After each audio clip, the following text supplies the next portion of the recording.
Do you ever find yourself asking, do you think I'm a micromanager? It is a common worry, especially if you feel like you are constantly running out of time, or just trying to be certain that things are done correctly. But where exactly do you draw the line between staying on top of things and zooming in too close? What if I told you there is actually a framework, adopted from Lean Six Sigma, that makes the answer intuitive? Let's look at the formula that defines the difference.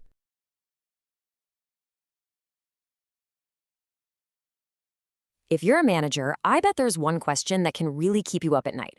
It's that little voice in your head asking, am I being a great leader or am I just too much? Well, today, we're going to tackle that question head on with a framework that's so simple, it might just surprise you. This is the question, right? It always seems to pop up when you're new to managing or when a big deadline is breathing down your neck, or maybe you've heard some chatter from the team. You've got to make sure the work is high quality, but nobody, and I mean nobody, wants to be that boss. And that, right there, is the heart of the problem. It's what we could call the manager's dilemma. On one side, you are absolutely accountable for the final result. But on the other, you know you need to trust your people, give them room to breathe, and let them actually own their work. So how in the world do you walk that tightrope?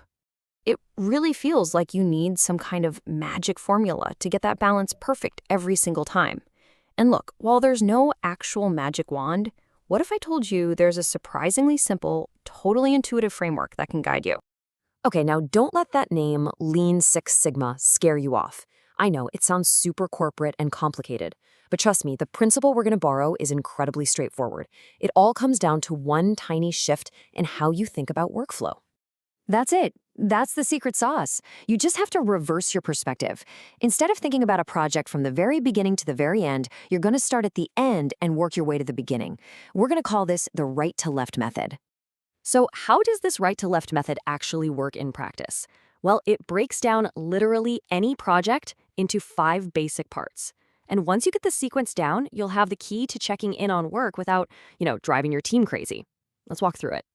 Now, the crucial part here is to think backwards, from right to left. So you start all the way on the right with the customer. That's who the work is ultimately for. Just before that, you've got the output, the actual thing you deliver. To get that output, you need a process. And that process, of course, needs inputs, which have to come from a source. See how it flows? Source, input, process, output, customer.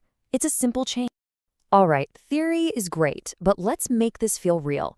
Imagine you've asked one of your team members to put together a quarterly sales report. Super common task, right?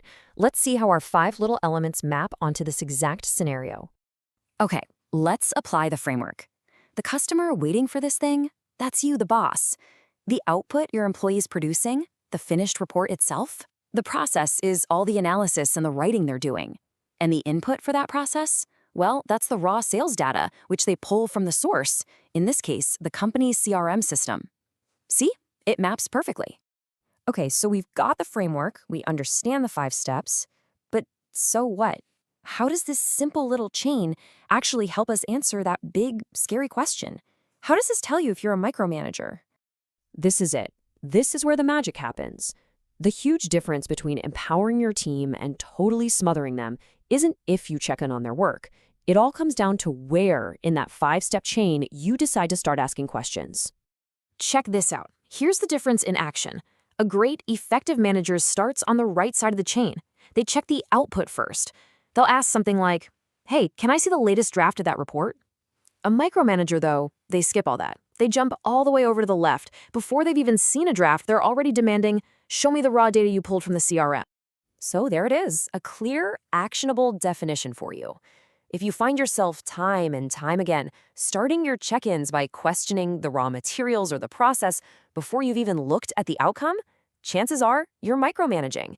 It's a pretty powerful tool for self-reflection. Now hold on. Like any good framework, this isn't a totally rigid black and white rule. There is one critical exception where jumping all the way to the left isn't just okay, it's actually what great managers do. Let's talk about that. It all comes down to experience level. For a seasoned, trusted member of your team, you should always start at the output. They've earned that trust and autonomy.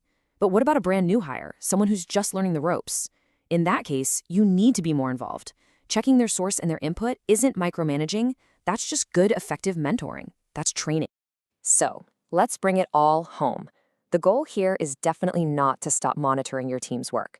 You're still the manager, you're still accountable. The key takeaway, the big idea is that your approach, the how you monitor, is absolutely everything. All right, so here is your new go-to monitoring checklist. Rule number 1, always start with the output.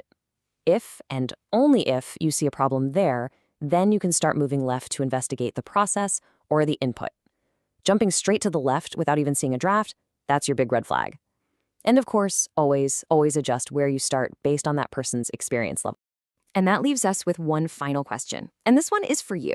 Think about the last few times you checked in with your team on a project. Based on this framework, where did you start your questions? Your honest answer to that will tell you pretty much everything you need to know.